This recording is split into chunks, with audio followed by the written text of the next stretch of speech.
你疯了吗？你这个月的大补丸不想要了吗？义父，对不起了，请树干女儿要大义灭亲了。你别忘了，你哥哥和你都服下了老夫的大补丸。我告诉你，一旦毒发，你们会死得苦不堪言。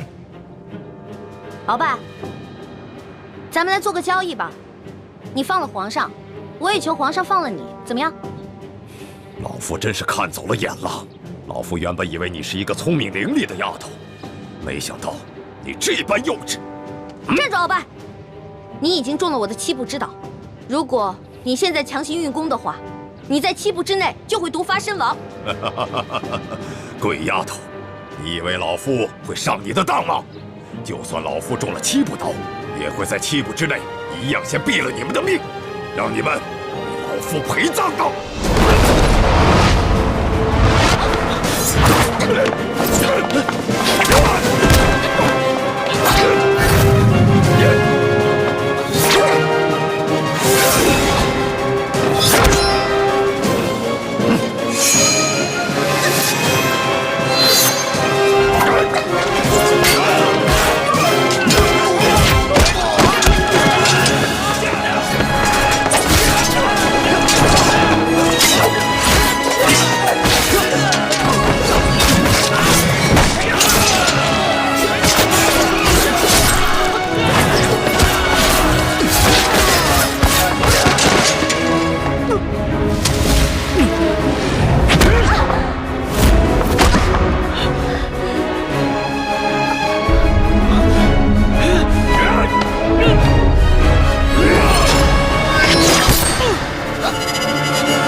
小弟，你没事吧？来，没事，慢点。没事，还好有你的金层背心。拦住他们，我去救皇上。你去吧。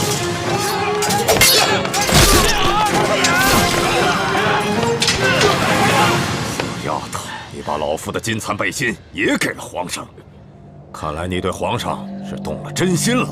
只可惜，就算是皇上穿了金蚕背心，老夫也一样要他的命。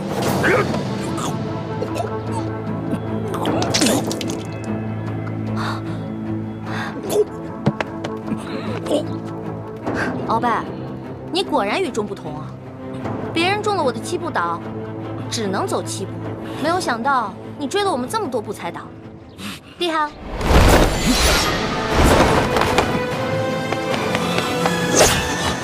朱哥哥，剑青，快杀了这个小皇帝，杀了他，杀了他，就是大功一件。老夫就会把你们兄妹2人的大补丸的解药给你们，还会升你为太医院的院判。快，杀了他！朱哥哥，好，你可别糊涂啊！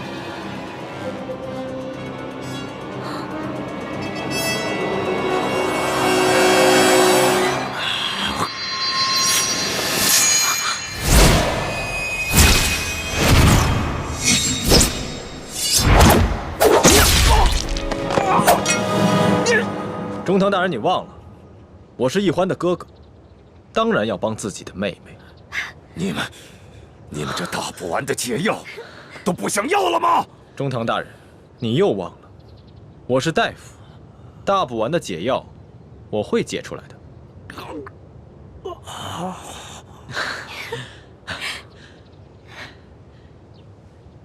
老大，你怎么受伤了？怎么流这么多血啊？我不知道，我居然受伤了。哎，你疯了！你似龙袍是杀头之罪，是我的。好。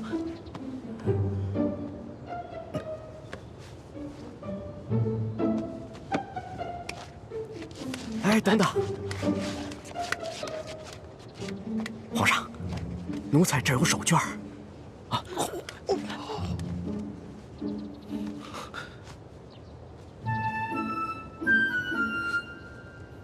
好些了吗？嗯。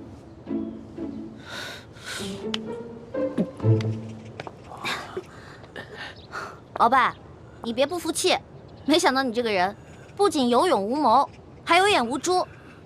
站在你面前的根本就不是什么皇上，他是皇上的替身龙三。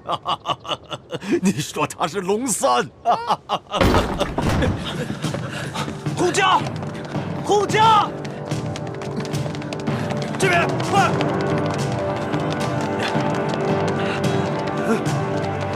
启禀皇上，情况果然如您所料，这宫中藏着数十个鳌拜的手下，奴才按照您的吩咐早有准备，才顺利的将他们拿下。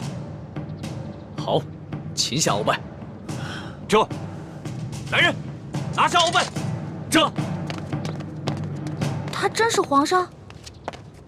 对，这就是当今皇上。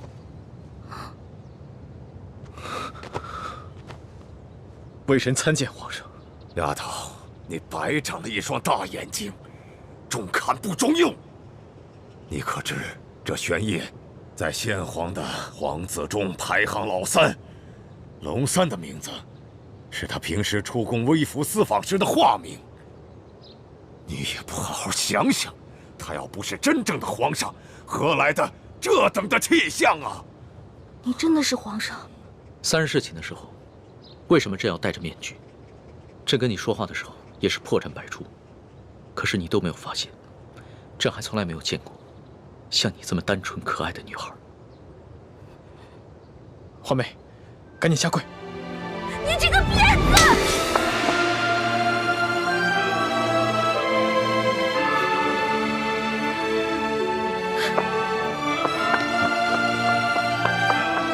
皇上，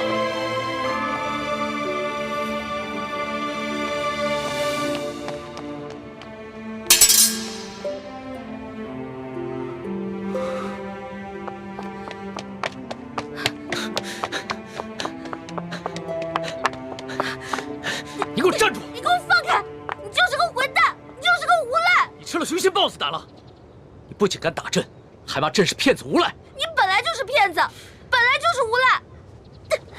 你知不知道你现在说的每一句话都够砍你100次头了？砍吧，反正现在鳌拜已经被你制服了，留着我这个猪脑袋也没什么用了。好，你不怕死是吧？那你哥哥呢？你知不知道你打了朕要被诛9族的？好啊，你先是利用我，现在利用完了对吧？我没有价值了，你就知道欺负我，砍我的头，还要诛我9族，有你这样欺负人的吗？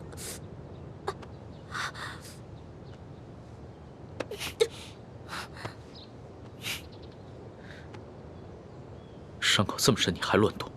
你等一下，朕马上让你哥哥过来给你止血。现在都要砍我和哥哥的头了，还止血干什么？朕难道不该砍你的头吗？你知不知道从小到大，还从来没有人打过朕，就算朕的皇阿玛在世的时候，也从来没有动过朕的一根手指头。那还不是因为你骗我？你跟我说你不是皇上，你是龙三，我是你的老大。那小弟做错事了，老大教训一下怎么了？那要你这么说的话，还是朕的错了。没错，就是你的错，谁让你骗我了？不过龙小弟，你不会真的要砍我跟我哥哥的头吧？你说呢？你当着那么多人的面打了朕，这要是不惩罚你一下的话，还怎么君临天下呀？你还有没有良心啊？刚刚是谁冒死帮你跟鳌拜拼命的？刚刚你确实挺勇敢的。朕原本以为你就算真的担心朕，但也只会躲得远远的。我现在真是后悔了，早知道我就应该让鳌拜把你大卸8块的。朕要是被大卸8块，你也好不到哪儿去。你忘了你跟朕结拜过？你还说我被你玩的团团转，你现在很得意很开心是不是？那你不也一样吗？啊，老骗我这个那个的，现在知道自己牛皮吹大了。我从小生在穷山村里面，我以为皇上都是那种威严的，哪成想是你这种泼皮无赖样。我怎么就泼皮无赖了？那你还一直女扮男装欺骗朕呢？啊？那反正你踢朕挨了一刀，又给了朕1巴掌，这事扯平了。不过，龙小，皇上，是不是以后我得跟他们一样，毕恭毕敬的叫你皇上了？那当然了，在外人面前，朕只能是皇上，你就不能胡闹。只不过，私底下，你如果还愿意叫朕龙小弟的话，朕会很开心的。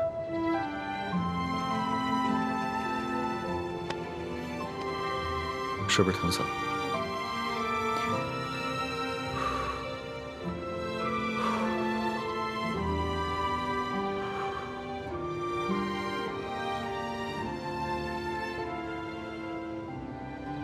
所董，奴才在。朕封你为国史院大学士。奴才谢主隆恩。还有你的那些属下，护驾有功，全部每人晋升1级，赏白银1000两。谢皇上，奴才遵旨。皇上万岁万岁万万岁！平身吧。就。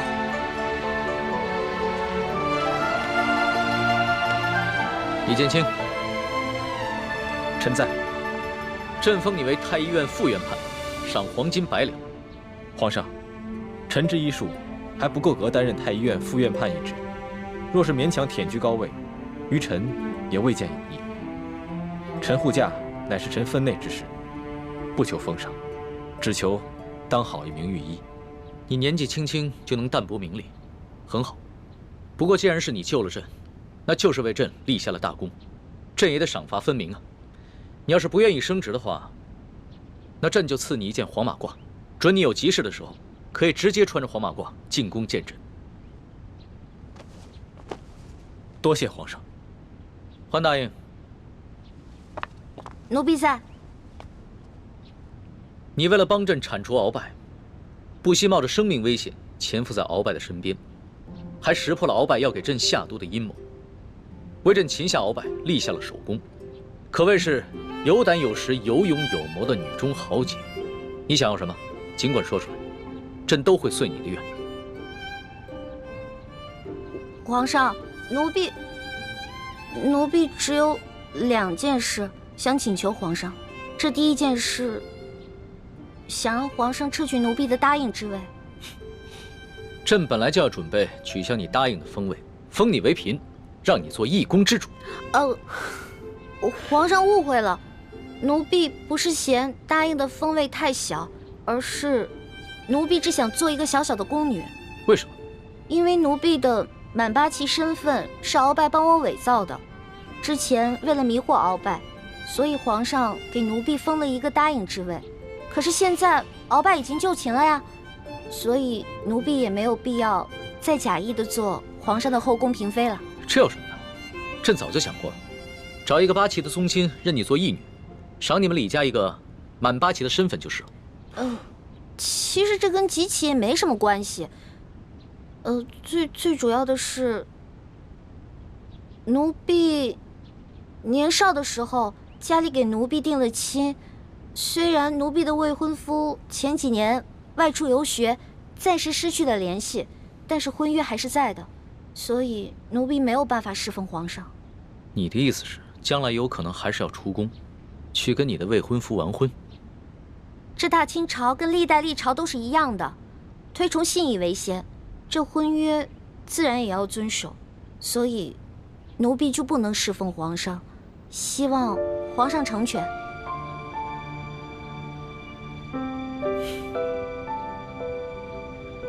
你既然不愿意做朕的嫔妃，那朕也就不强求你了。你毕竟是立下了大功，朕也不会让你做一个普通的宫女。这样吧，朕就留你在御书房，做朕的笔墨侍书。等将来你的未婚夫有了消息，朕就让你出宫去和他完婚。奴婢谢皇上恩典。这个笔墨侍书，以前宫里是没这个职位的，而是朕特意为你而设。你既不是后宫嫔妃，也就不适合住在东西12宫中的任何一宫之中。这样，让人在后宫之中找一处幽静的住所，赐名永乐斋，暂时拨给你住。谢皇上恩典。那你的第2个要求呢？我第2个要求很简单，奴婢知道皇宫里有一个宝库，里面有好多奇珍异宝，奴婢想进去转一转。你还真是个小孩心性。好，朕准你了。准你去宝库逛一逛，顺便挑拣自己喜欢的宝贝，就当是朕给你的赏赐。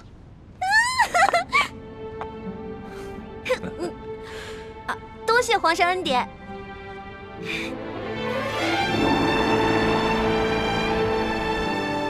石树姑娘，哇，请。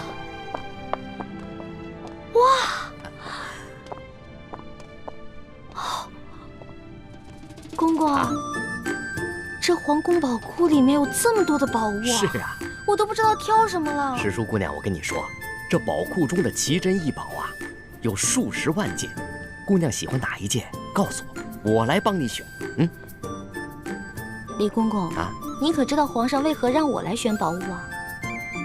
这个不知道，但是我知道，如今姑娘可是皇上身边的大红人呐。我在这宫中已经30-40年了，还是第一次看到奉旨到宝库中来选赏赐的事情啊。这皇上啊，让我来挑宝物啊，实际上是给我下了道密旨，是让我来这儿找铜匣的。哎，但是这事儿除了皇上知道，只有你我知道，不许告诉第4个人啊。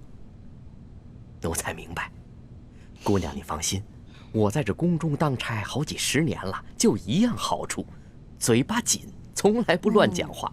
这个好，继续保持啊！好，走，我带你去看看册子啊。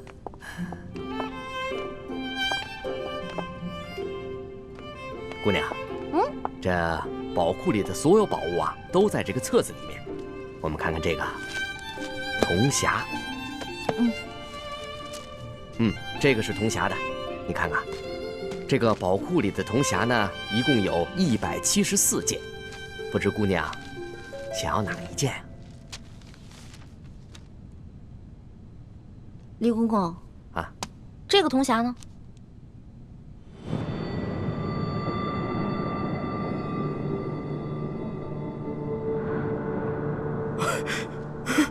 姑娘饶命啊，姑娘！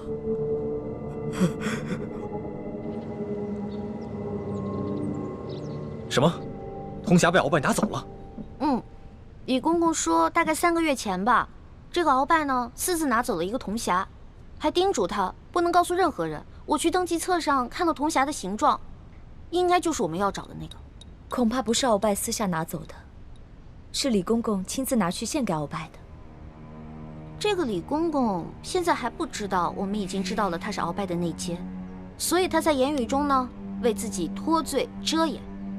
哎，朱哥哥，我可听了你的话啊，没有揭穿他。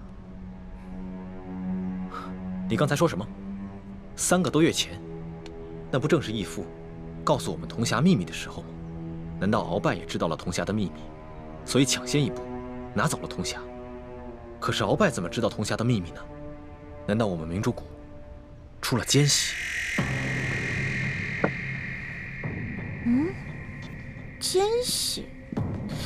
我觉得会不会是鳌拜觉得那个铜匣很顺眼，自己比较喜欢，就顺手拿走了呢？环美，这么大的事情，我们不能存在侥幸心理。皇宫的宝库中有数10万件的珍宝，鳌拜偏偏选中了铜匣，一定是铜匣的秘密泄露了。那也就是说，咱们明珠谷有内奸了，那怎么办啊？眼下之计，只有想办法到鳌拜府上拿到铜匣，在暗中通知师傅们排查谷中所有人，找到奸细。学姐姐说的有道理，之前这康熙啊，一直担心我中了大补丸的毒，但他不知道咱们已经把毒悄悄的给解了，所以呢，我可以借口找解药，亲自搜查鳌府，康熙肯定会答应我的。环美，康熙一直对你言听计从，就连你之前打了他一巴掌，他也饶恕了你。但是，你千万不要被他的柔情蜜语所迷惑。朱哥哥，哎呀，你在其他事上都挺大气的，怎么这件事上这么小气呢？我接近康熙，还不是为了帮你实现为你父皇报仇、光复大明的梦想，结果你还怀疑我。对不起，环美，是我想多了。也不知道为什么，我心里总是不踏实。等我们拿到了铜匣，一起撤出紫禁城，再也不要见康熙了，好吗？怎么，你不愿意啊？哎呀，说实话啊，在这皇宫里呢，有最大的老大罩着我，想吃什么吃什么，想玩什么随便挑，这种感觉还真让我轻飘飘的。我还想多享受几天呢。你呀，哎呀，好了，我只是把我自己内心的话说出来而已嘛。为了不让你生气，我保证等找到铜匣以后，跟你们一起撤，行了吧？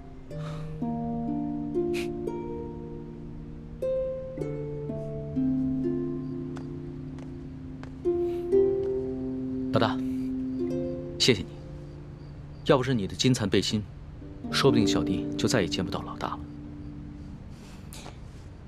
哎呀，这个金蚕背心我穿着也没什么用。我跟这世上的人无冤无仇的，也没有人想害我。倒是你，虽然高高在上，所有人都对你很恭敬，指不定多少人想害你。拿着吧，给你了。既然你这么关心朕，那朕可就收下了。你知道这件金蚕背心的来历吗？我只知道这个是先帝赐给鳌拜的。这件金蚕背心呢，是前明崇祯皇帝的贴身之物。这个崇祯皇帝生性多疑，唯恐被人刺杀，所以花重金从海外购得了这么一件宝物。可惜啊，最后他还是丢掉了天下，吊死在了梅山。就跟这个鳌拜一样，曾经权倾天下，现在不也照样变成了一个阶下之囚？所以啊，这执掌天下之人，可不能靠什么宝物防身，必须以仁德治天下。只有天下太平，这做皇帝的才会太平。龙小弟，你这一本正经说话的样子，还真像个皇帝啊！什么叫像个皇帝？朕本来就是个皇帝。是。而且，朕会说到做到。哎呀，老大，你怎么了？你没事吧？没事，可能是大补丸的那个毒发作了。那怎么办呀？我已经命索额图去查抄鳌拜府了，命他一定要找出大补丸的解药。不，这索大人吧，他去找，他即便看见了，他也不知道哪个是。要不然你还是让我去吧，我去搜吧。不是，可是你这样能坚持住吗？我其实刚来的时候吧，吃了我哥哥给我制的那个药，虽然不能根治这个毒吧，但是可以缓解一下。你让我稍微缓一下啊。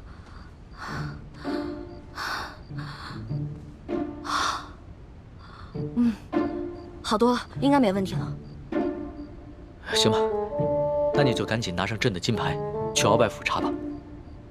龙小弟，如果我去搜的时候看到一些金银财宝，我能不能顺便带走点儿？老大，你在宝库里边挑了那么多宝贝，还不知足？钱是个好东西嘛，多多益善啊。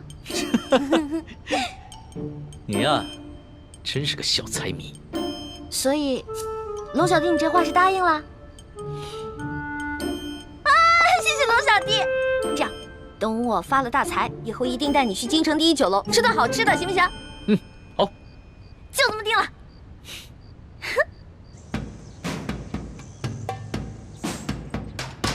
还不去？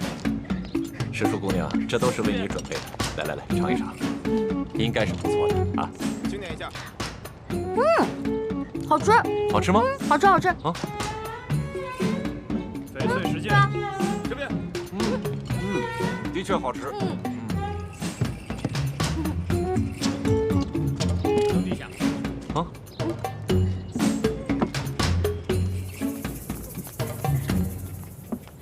表姨父，这是查抄的物品清单，您过目。啊。这大补丸的解药，府中里里外外、上上下下都搜了个遍，还是未能找到。这怎么能行啊？大补丸解药是最重要的东西啊！皇上说了，掘地3尺也要找出来。继续搜。是，卑职这就亲自带队再去搜一遍。快去。你走。这，石树姑娘，这是查抄的物品清单，您长长眼，过目。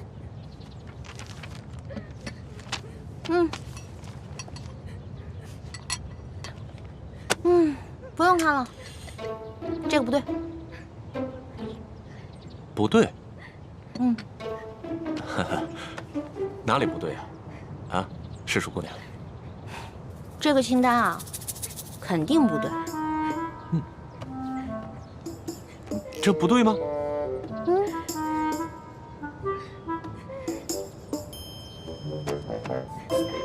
啊，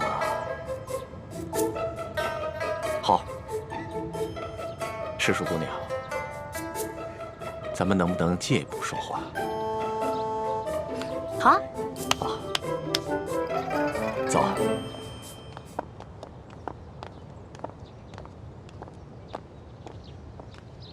参见大人。行了，走吧，走吧。行，走。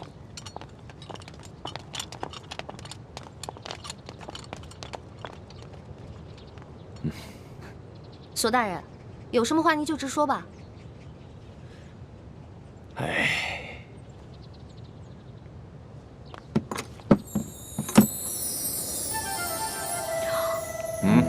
哇，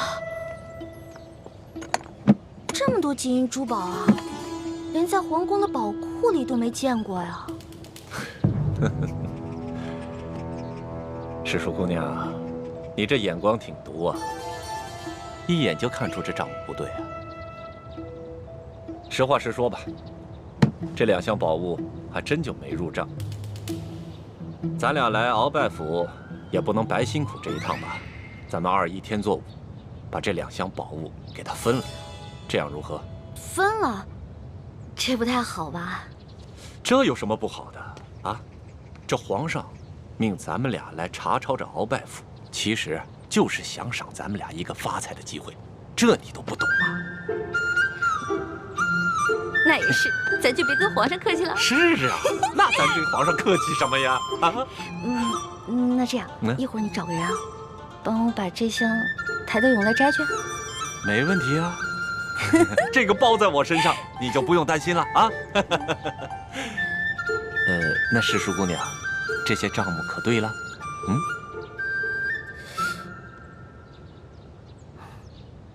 不对，还是不对啊。什么不对啊？世树姑娘，这还有哪儿不对呀？啊？这个不对。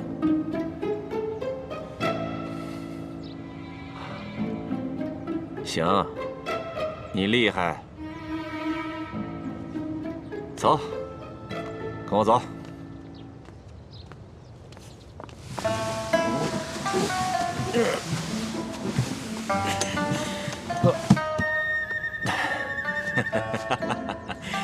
哎呀，世树姑娘，这是我藏的最后1箱的宝物了，啊，没入账的宝物了。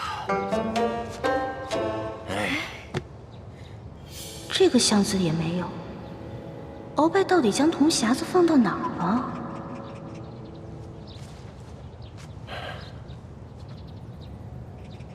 世树姑娘，这最后1箱宝物，我本来是要留下来，孝敬其他王公大臣的。你想啊，咱俩捞到了这查抄鳌拜府的肥差，这朝里多少眼睛盯着咱俩也不能不懂规矩啊，是不是？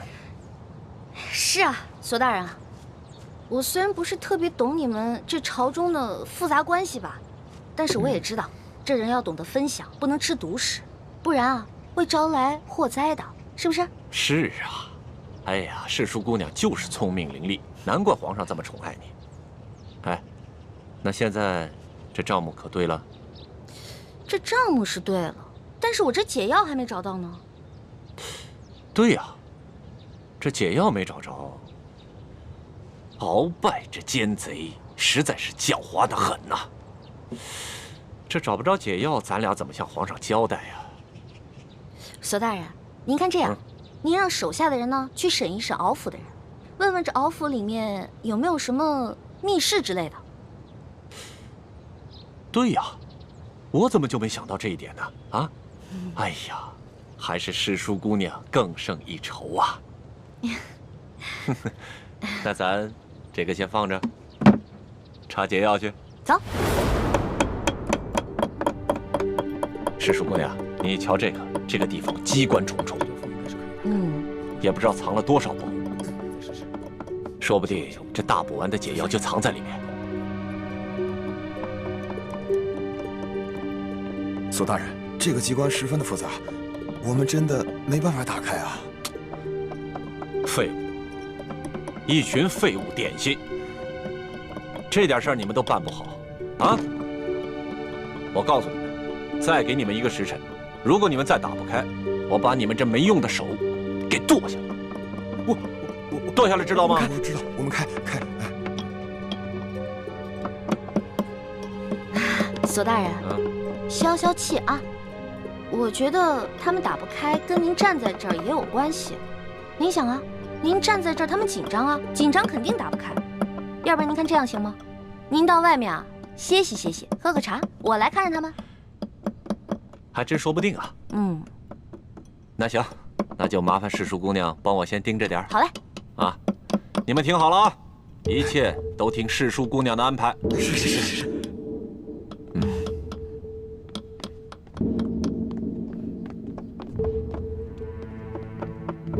赤鼠姑娘，这个机关设计的非常巧妙，我等真的无力打开啊！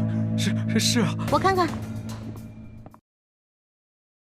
这个机关设计的非常巧妙，我等真的无力打开啊！是啊，我看看。哎，您请啊，您看看。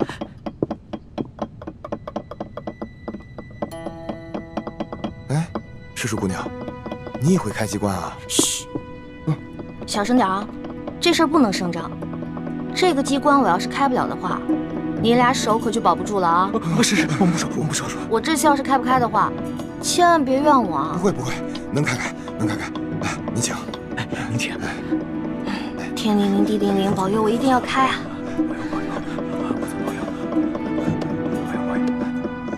眼下我们已经帮康熙擒获了鳌拜，已取得了他绝对的信任，相信用不了多久，小师妹一定能够拿到铜匣。真没想到，事情进展得这么顺利。这10几年来，我们一直没能完成的任务，居然被你们几个月之间就完成了。看来你跟易欢真是我大明的福星，受天之庇佑啊！等找到铜匣，樊师妹和叶师弟再拿到1号金钥匙以后，我们就能取出藏宝图，招兵买马。到了那个时候，光复大明的大业就成功一半了。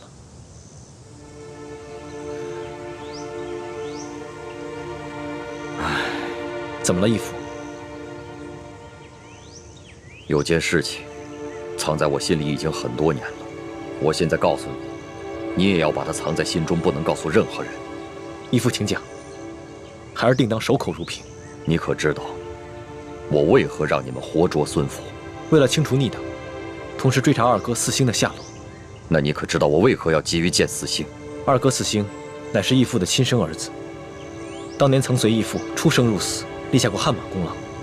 现在二哥下落不明，义父下定决心寻找他，当然是出于父子人伦，人之常情。我急于找到四星，并不仅仅是因为父子情深。你可知，那镶着玛瑙的第2号金钥匙，当年就在我的手上。当时我为了掩护先帝逃亡，自知必死，就把那金钥匙交给了四星。义父是说，那2号金钥匙随着二哥不知所踪了。当年我本有机会救我的妻女，但你就把太子交给我。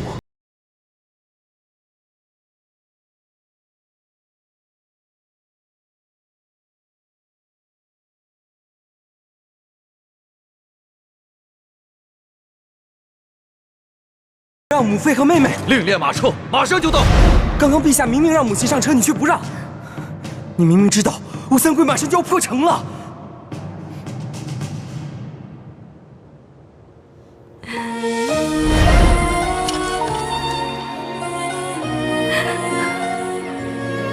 什么？你要抛下母妃和妹妹不管？国难当头，顾不了我们自己的家。爹，可是没有可是。执行军令。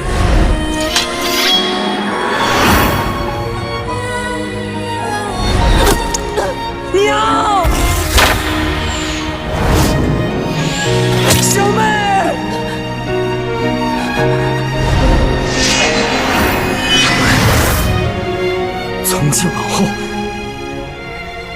你不再是我爹。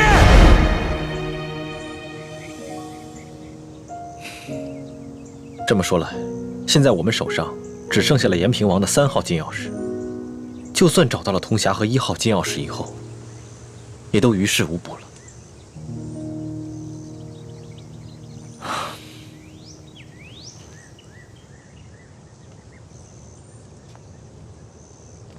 这么多年来，这件事情一直是我心头的一块大饼。我没敢告诉任何人，但现在我不能不如实向太子禀报。都怪我耽误了光复大明的大业。义父千万别这么说。义父为我大明，为我朱氏，已经牺牲的够多了。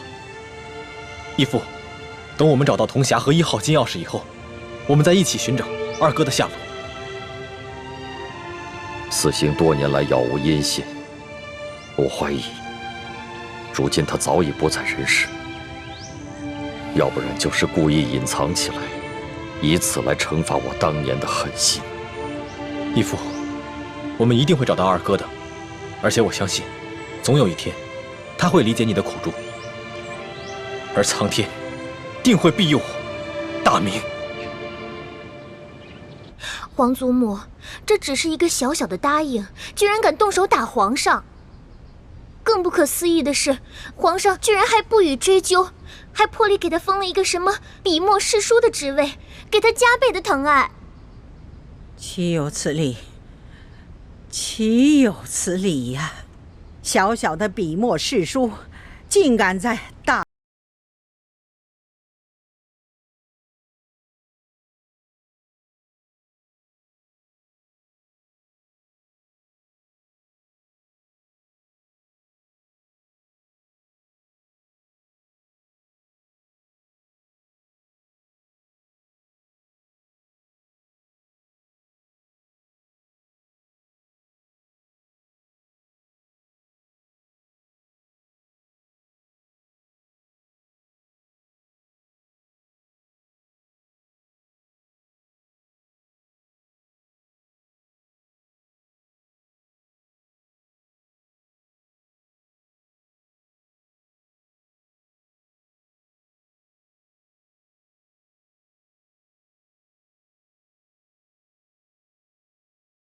法师说，当时确实奴才没有看见李欢打了皇上一巴掌。这皇上又严令我们不许多嘴，所以奴才不敢妄加猜测呀。你这个滑头！李德福啊，看来你真是有点老眼昏花了，该瞧到的你都没瞧到。太皇太后恕罪，奴才该死，请太皇太后责罚。李德福，你可是这宫里的老人了啊！你说说，冒犯了皇上，该当何罪？回太皇太后，冒犯皇上，那是死罪。那动手打了皇上呢？这奴才在宫中30多年了，还从未见过如此胆大包天、不知死活之徒，所以无旧例可循。但显然当处以极刑，诛灭9族。李德福啊，你若不是皇后禀报了哀家，你还在那儿装聋作哑呢。奴才该死，奴才该死！哎呀，李德福啊，李德福，你服侍了哀家已经整整30年之久了。你可知哀家当下最担心的是什么？最害怕的是什么？奴才不敢妄加猜测。鳌拜专政，让我担心，但是我不怕。这吴三桂以兵自重，哀家也担心，但是也不怕。哀家最怕的是这宫里头再出现一个像董鄂妃这样的狐妹子，怕会毁了皇上，毁了我大清江山呐！太皇太后，您请放宽心，那李易欢她成不了董鄂妃，她是个汉女。况且，自幼又定了亲，一旦她的未婚夫出游回来，那李欢就该出宫完婚去了。这汉女怎么了啊？定了亲又怎么了？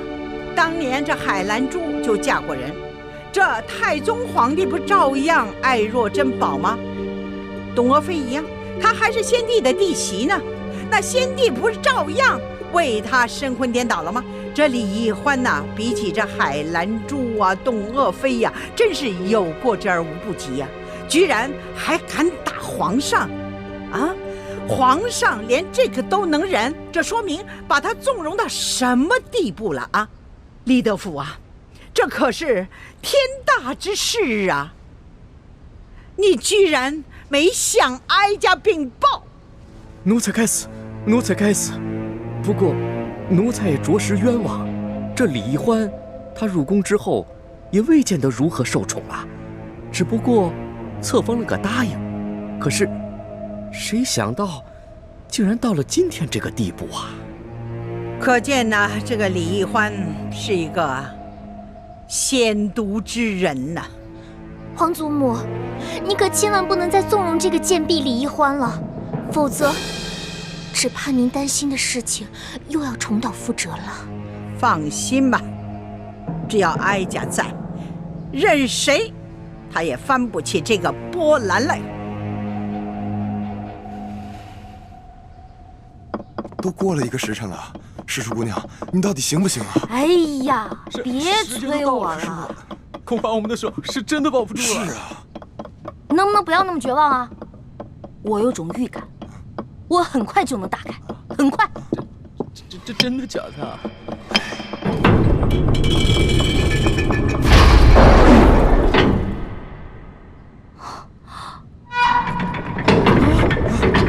多个时辰了，还没打开吗？我打开了，我打开了！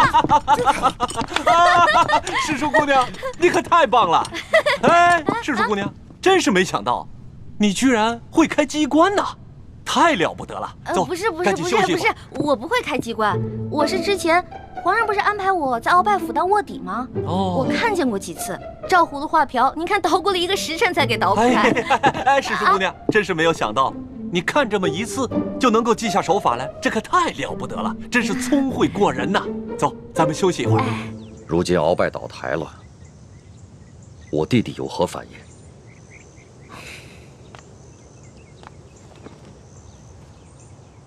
叔父应该是受了鳌拜大补丸的控制，所以未必是真心在为鳌拜办事，不过是为了保全性命，成了鳌拜的内奸。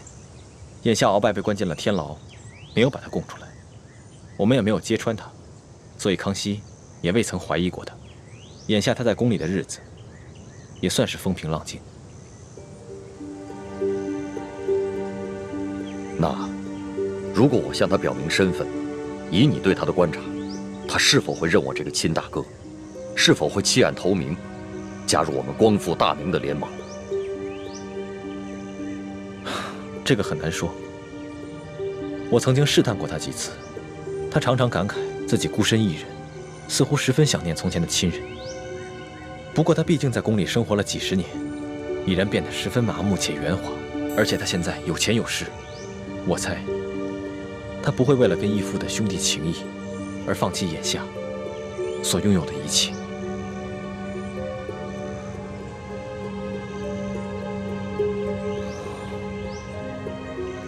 好吧，那就再慢慢观察观察。哎，世叔姑娘，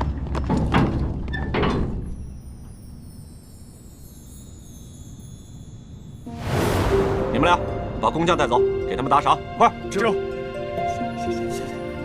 没想到啊，这鳌拜老贼的密室，珠宝多的比皇宫还多。可不嘛。哎，索大人。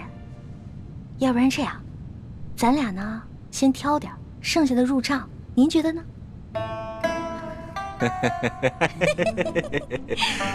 这和世叔姑娘一起办案，真是太开心了。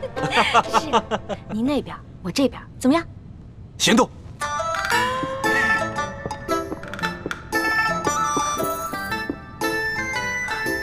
真是皇天不负有心人，我终于找到你了。哼，朱哥哥，看你以后还好意思骂我笨。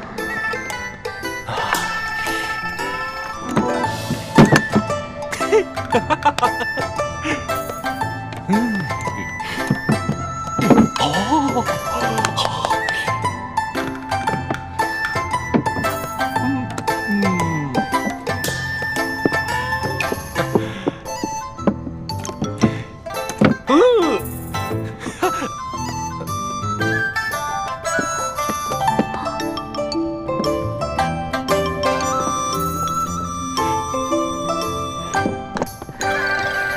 哎，石树姑娘，你这就挑好了？当然了。再多挑点吧。啊，哎，不了不了，我挑的已经够多了。索大人，您再接着挑点呗。我呀，哎呀，我想起来了，不对呀。怎么了？这大补丸的解药还没找到呢，怎么跟皇上交代？那您要不要再带着手下人继续看看？您看这天色不早，我挑的已经够多了，我先撤了。好嘞，那我送你出去。来来，谢谢索大人。慢点，慢点，慢点。好好好。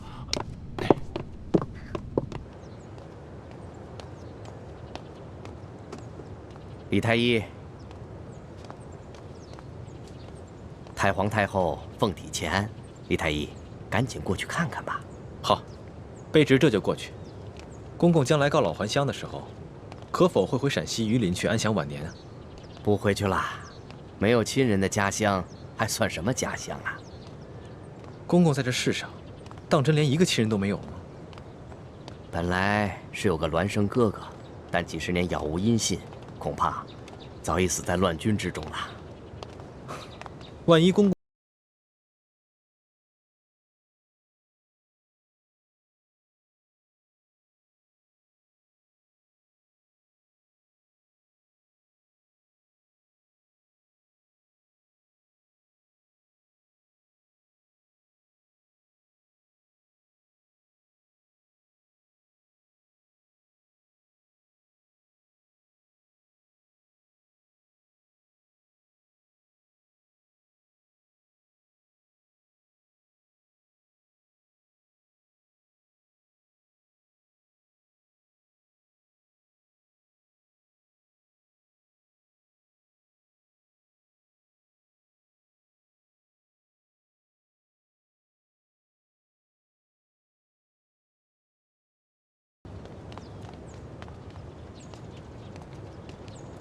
公公，这好像不是去慈宁宫的路吧？太皇太后不在慈宁宫，你别多问了，跟咱家去就是了。公公，太皇太后宣我瞧病，不会是有别的什么事吧？看在咱们同乡同姓的份上，能否告知一二？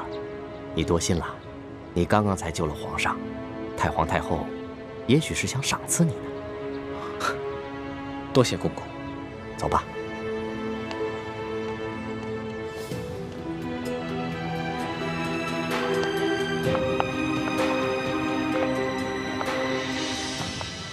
厉贵人，您吉祥。李公公安好。微臣参见厉贵人。李太医免礼。谢厉贵人。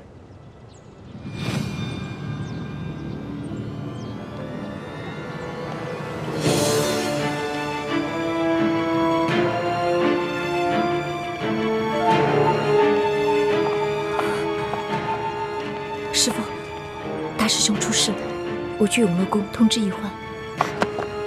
你千万要沉住气，不到万不得已，不要暴露自己的身份，知道了？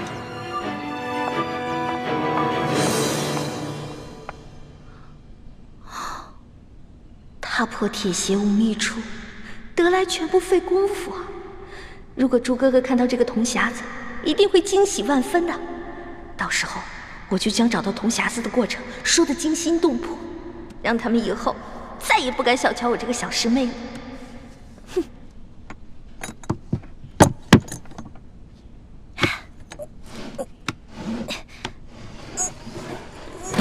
一环，谁？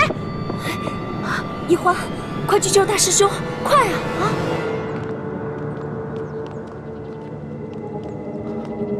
李公公，太皇太后不是宣我来看病的吗？怎么把我带到这儿来了？有什么事情，先进去再说啊。开门。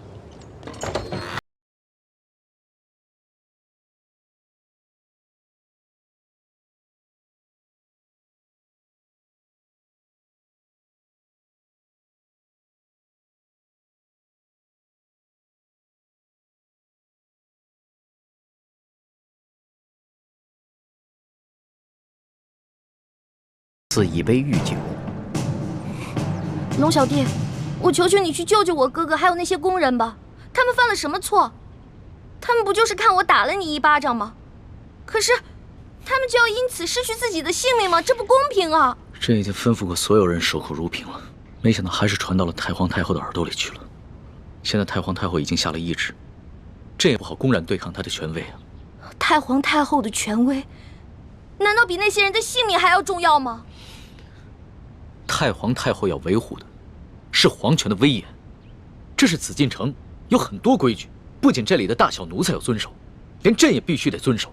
祸是我闯的，跟他们没有关系。之前打了你一巴掌，你打我吧，打我多少下都行。你别闹了，你以为这是小孩子过家家呀？现在做什么都来不及了，太皇太后不会放过你的。等她处理完你哥哥那些人，就会轮到你了。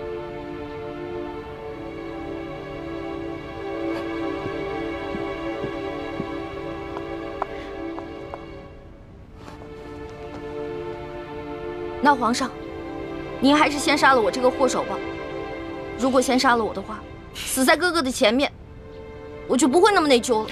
奕欢的奕欢，你还老说自己是朕的老大，一到这种危险的时刻，你就这么没出息的以死相要挟啊！您现在是高高在上的皇上，我只不过是一个小小的奴婢，我只能求您大发慈悲，饶了我哥哥。少说的那么可怜，你什么时候把朕当过皇上？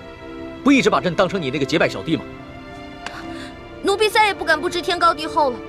您现在是皇上，不是奴婢的龙小弟。皇上，之前都是奴婢错了，要罚你就罚奴婢吧。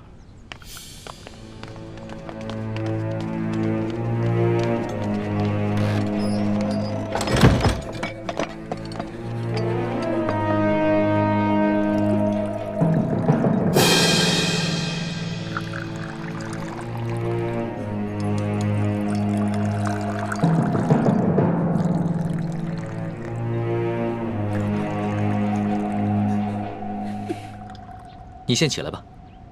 我不起。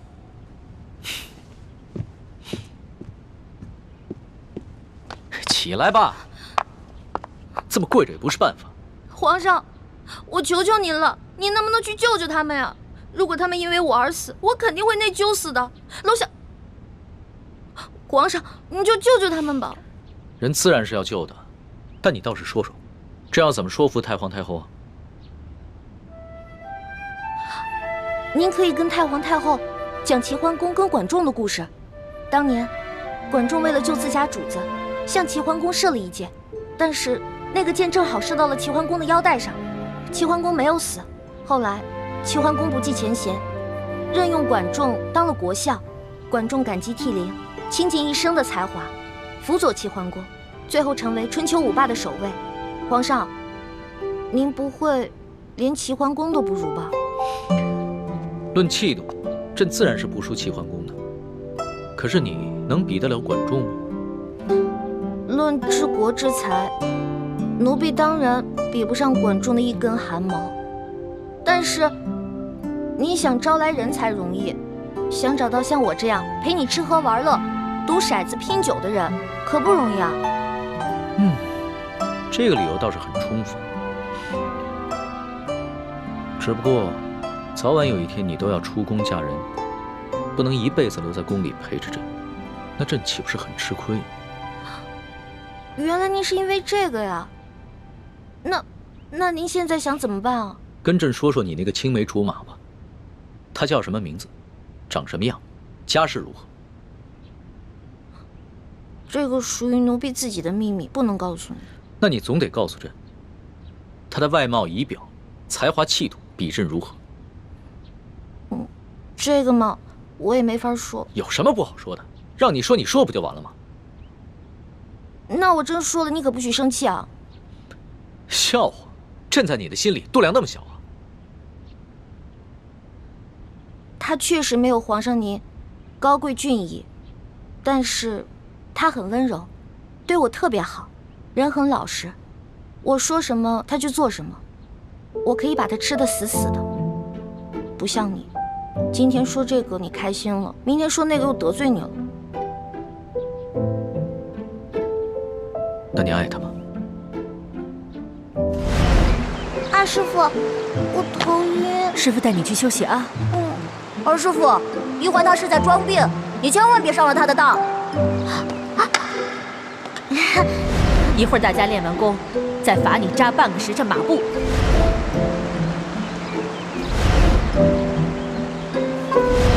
玉环妹妹，你别生我的气了好吗？环妹妹，这个给你，我们和好吧。核桃酥。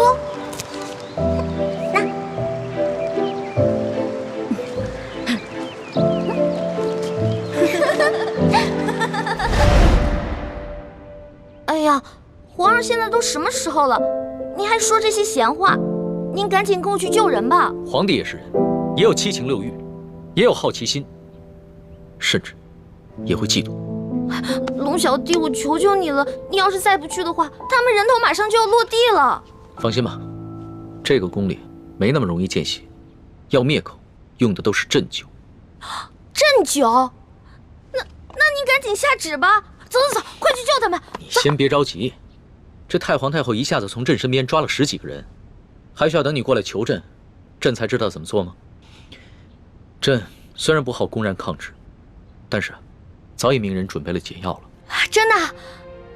那你不早告诉我？不对，你是不是得需要什么条件才能给我解药？当然。朕就想问你一个问题：你爱这个青梅竹马吗？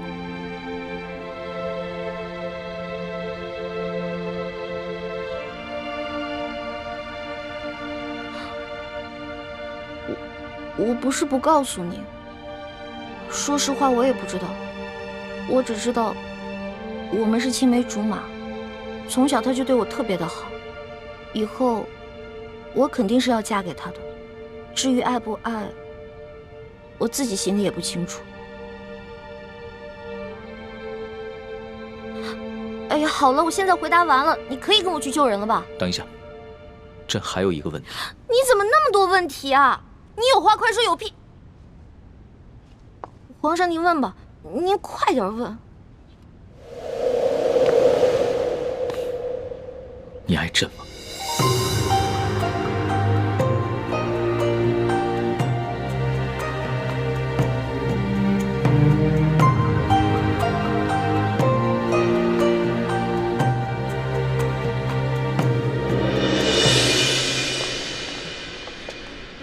这是太皇太后赐给你们的御酒，你们每人各取一杯，享用吧。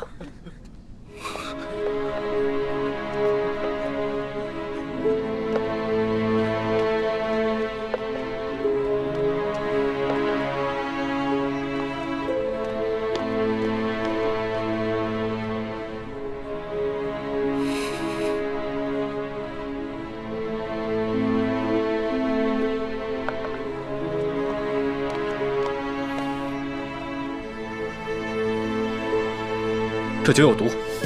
公公饶命啊！公公饶命啊！李公公，太皇太后为何要赐毒酒给我们？咱家也没有办法。事到如今，我就让你们做个明白鬼吧。都怪你们的运气不好，看到了不该看的场面。李公公，我们什么都没看到，不明白你在说什么。还请您帮我们向太皇太后求个情，饶了我们大家吧。咱家没有这个面子，更没有这个胆子。这太皇太后的懿旨既然已经颁下来了，谁都救不了你们了。这毒酒，你们喝也得喝，不喝也得喝。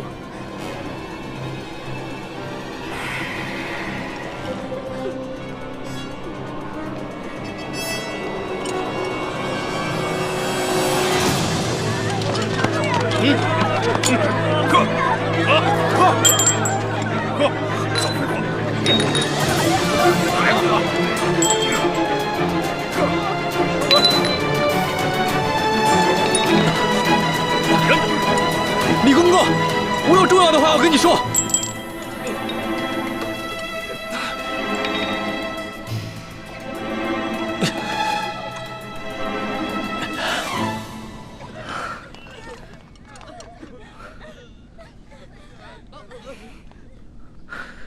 李公公，我知道你和我们一样，都服过大补丸，都是鳌拜埋在宫里的棋子。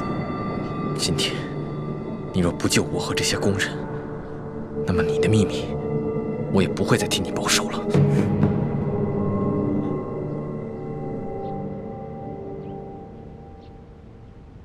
为什么不回答朕？我不知道怎么回答。如果我说实话，我怕你不开心，不给我解药；但是如果我骗你的话，那就是犯了欺君大罪了。你就照实了说，朕答应，不论如何都会救你的哥哥和那些宫人。真的？天子之语，金口玉言。不爱。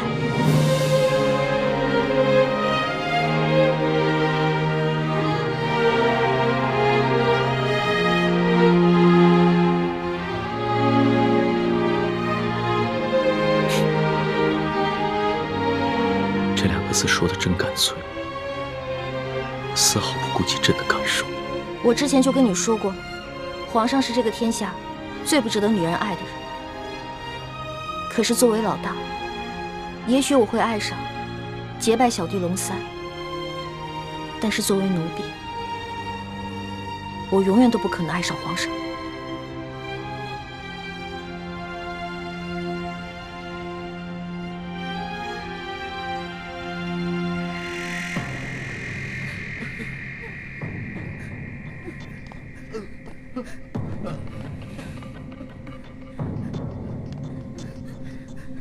杀了他！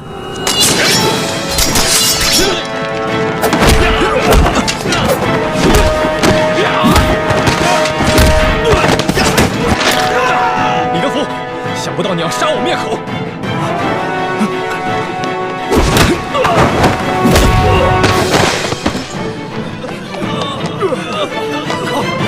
快追啊！站住！快！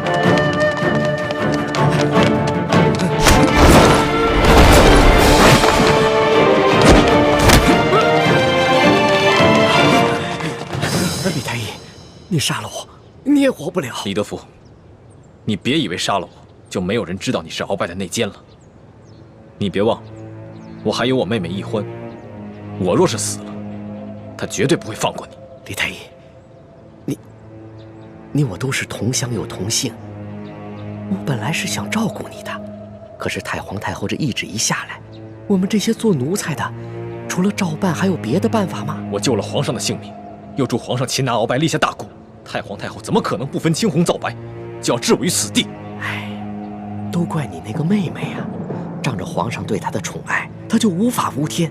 我在这宫里都已经几十年了，我从来没有看见过哪个宫人敢打皇上的。易欢呢？现在怎么样了？我不知道，但我知道太皇太后不会放过她。李太医，你先把我放了，继续替我保守秘密，让我去向太皇太后求情，我尽量求情，你看怎么样？那些宫人呢？哎呦，这都什么时候了？咱们都泥菩萨过河，自身难保，哪还有闲心顾及他们呀？不行，我不能眼睁睁看着这么多无辜的人丧命。我要见皇上。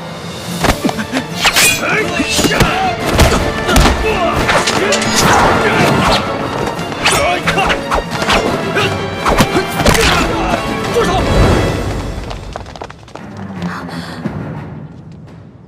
皇上，微臣参见皇上。凭什么？李太医，朕赦你无罪。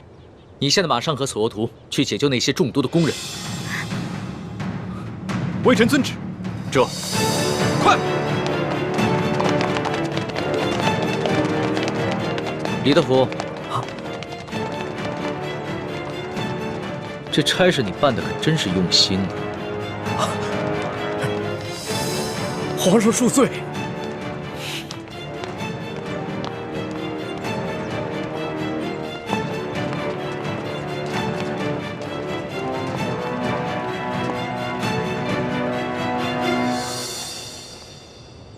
石树姑娘，老奴也是实属无奈，史淑姑娘，您大人大量，不要记恨老奴啊！中堂大人，公公有礼了，宫中一切可好？